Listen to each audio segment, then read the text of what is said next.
The tally in a very close race for U.S. Senate in Pennsylvania has the election going to the Republican David McCormick. A recount has now been ordered because it's that close.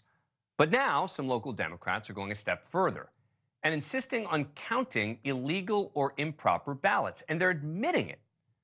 McCormick seemingly flipped the seat by beating Democratic incumbent Bob Casey. The race was called with McCormick leading by less than 20,000 votes in an election that saw over about 7 million votes cast.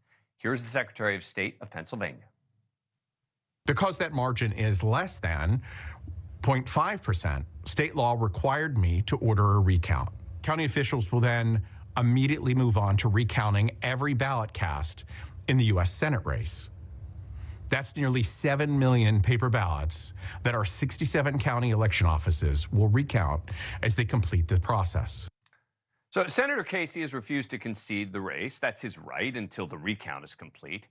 But what's not right is the way a Pennsylvania Supreme Court is ruling is being ignored by some local Democratic officials.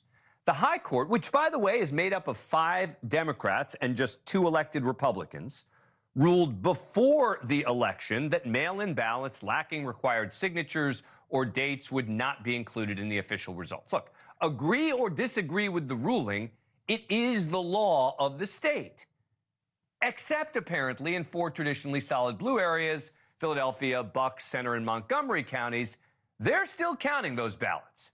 And when local Republicans in Bucks County argued those ballots should be disqualified, this was the response from Democrats during the commissioners' meeting on Thursday. I move that we reject all 3 categories of these ballots. Your motion is to reject or dismiss the challenges in this category in front of you? Correct, yep. The challenges to disqualify the illegal ballots were promptly rejected. But it's the explanation to defy their own Supreme Court's order that is just downright dangerous. Here is Bucks County Commissioner Diane Marseglia. I'm not going to second that, mostly because I think we all know that precedent by a court doesn't matter anymore in this country, and people violate laws anytime they want. So for me, if I violate this law, it's because I want a court to pay attention to it. Sorry, what? Precedent by a court doesn't matter anymore? If I violate the law, it's because I want the court to pay attention? They did pay attention. They ruled on it already. And by the way, you're a public servant. You don't get to decide which ballots you want to count. Her board ultimately decided to count a total of 501 contested ballots in the recount. Similar disputes are taking place in other counties. In the end, I'm confident those ballots will be disqualified. I don't think they're going to make a difference. But look, I made the same argument to Republicans, including Donald Trump, when they didn't like court rulings or claimed it was somehow unconstitutional to count or not count certain ballots based on their own reasoning. The courts get to decide that. Not the candidate, not individual board members. Even the Washington Post editorial board wrote a piece titled "Democrats Thumb Their Nose at the Rule of Law in Pennsylvania."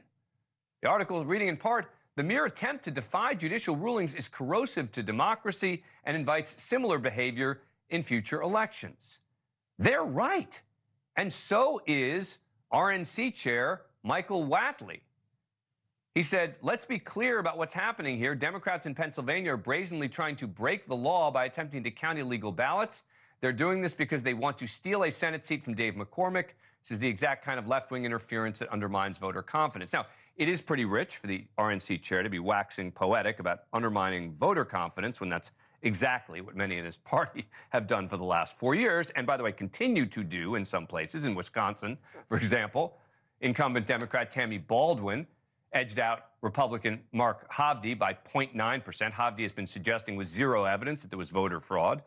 And in Arizona, Democrat Ruben Gallego beat election-denying Republican Carrie Lake by 2.4%. She still hasn't conceded. But look, none of that somehow justifies these rogues in Pennsylvania trying to flaunt the law for partisan advantage. This stuff matters. And sadly, there are not enough people in media calling out both sides when they engage in equally despicable behavior. Thanks for watching. Go to joinnn.com to find NewsNation on your screen. And don't forget to click the red subscribe button below to get more of NewsNation's fact-driven, unbiased coverage.